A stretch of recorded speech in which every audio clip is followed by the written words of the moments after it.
Bir mujik kursuna kirgan ekan. Ovulda yashaydilar ikki kursi, ikkisinin de boqchasida qiyili.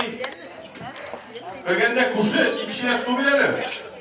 Pожалуйста, жалко что ли? Ikki shilak suv berganda chiqargan tegirga. 5 minut dönmene javadan kirgan kursi tag'in ikki shilak suv berdi. Mujarrab, пожалуйста, eğlendirip olganda qiydan. Java solganda bu tag'in jigirib chiqib ketgan. Tag'in 3 minutda javadan aylanib kirgan. Kursi tag'in ikki shilak suv berdi. Mujarrab, жалко что ли, he? Çünkü damaca girip çıkıp gitken, görürsün şu koya koyasın bu suyuna diye oynayken diye hazır. Üzerinde burada işin altında kıyısı var, binden kırıp soğula.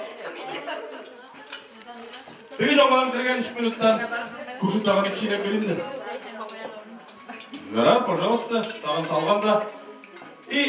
Tegisi girip çıkıp gitken, benim ortadan çıkan bu koya koya suyuna.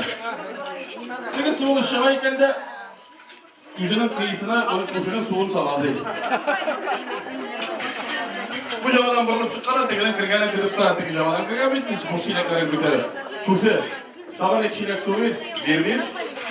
Ishib bermaysan, sen meni biz qo'ydasan, ichmaysan meni. O'zining ishog'ida qiyin bor, benim qiyidan suv olasan da o'zini kira solasan. Kushi, zinhor ishini angla. Bu qimsizlikdan tugul. Jo'shi, benim qiyiga jig'ib tushdi. Suv bilan bundan